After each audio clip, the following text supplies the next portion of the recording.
C'est vraiment comment est-ce que toi tu Perçois. Tu vois que tu entends.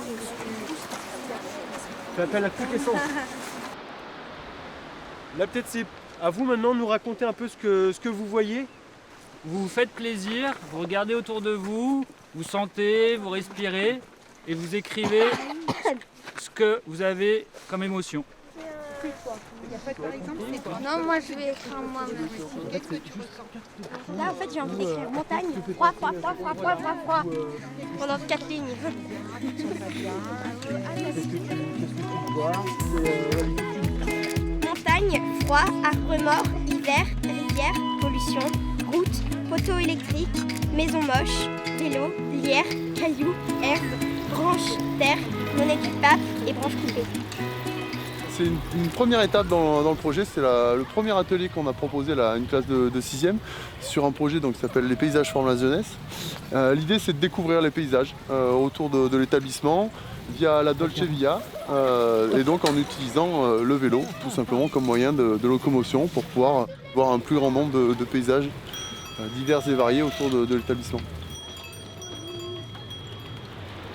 L'objectif de ce premier atelier, c'est de s'inscrire un peu dans toute la logique de démarche de projet. Et en premier lieu, un peu pour nous, le degré zéro, c'est de les amener à observer et à comprendre les paysages. Jusqu'à aménager un espace en bord de Dolce Via.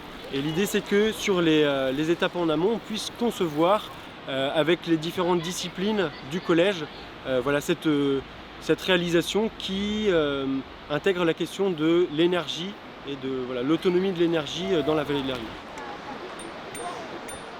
Où est-ce qu'on est là, nous tous en ce moment?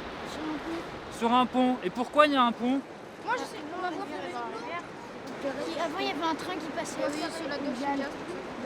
Et le train il servait à quoi? Transporter des marchandises. Il transportait des marchandises, le train. Alors, il y a quelqu'un qui m'a dit qu'il y a une usine de tissage. Il y avait. Pour tisser, comment on tissait? Qu'est-ce qu'on avait besoin? De machines. De machines à soie. Mais alors du coup, pour faire fonctionner les machines, qu'est-ce qu'il faut? Pour faire tourner Donc, la du machine. coup, de l'eau pour faire Tourner la roue. De l'électricité. Là, on va redescendre jusqu'en bas. Donc on va traverser le collège et on va descendre encore quelques kilomètres. C'est parti. La nature, la rivière, Saint-Sauveur. Les rochers, les arbres, Saint-Sauveur. Les jardins, les champs, Saint-Sauveur. Les montagnes, c'est ma vie. Donc ce qu'on peut se rendre compte, c'est plus c'est foncé, plus la matière elle est riche. La bonne terre, c'est le terreau. Donc la bonne terre, c'est le terreau, c'est le compost. Donc on arrive à peu près à évaluer la richesse et la qualité de la terre en fonction de sa couleur. Tous les ans, il y a des crues. Et ces crues, elles amènent des matières qu'on appelle des sédiments. C'est ce qui est aussi la richesse de cette plaine. Moi, ça c'est la rivière en dessous. Ah si, peut-être un petit peu. Ouais, en fait, les dessins qu'on va faire, ils seront en tout.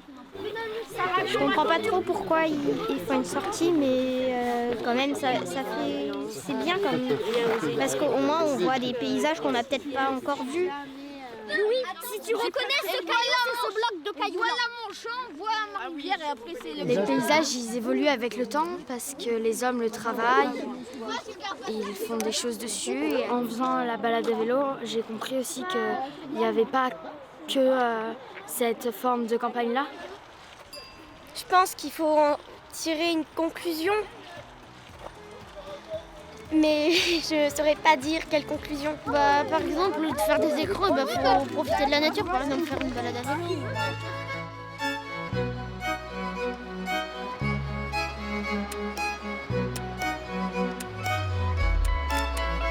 Ça nous a appris à réouvrir un œil nouveau sur la nature. En fait, à force de passer, on se dit qu'on connaît par cœur le paysage du coup. On arrête d'y prêter attention.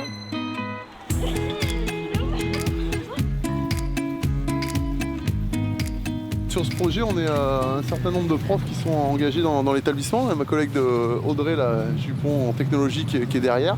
Il a un peu plus de mal à vélo, c'est pour ça qu'elle est derrière d'ailleurs. Ce que tu m'as dit tout à l'heure? D'apprendre en s'amusant. D'apprendre en s'amusant. Pour les élèves un peu hyperactifs, je trouve que ça les apaise. Pour les élèves un peu scolaires, eh ben, ils sont un peu plus excités. C'est assez troublant en fait, de l'école en nature. Donc là, on est 5 profs engagés sur ce projet qui va durer du coup quelques mois jusqu'à la fin de l'année, jusqu'au mois de juin. J'ai appris beaucoup plus de choses sur la vallée de l'Eyrieux que je ne connaissais pas avant. Et moi, je trouve que c'est chouette. Franchement, c'est chouette.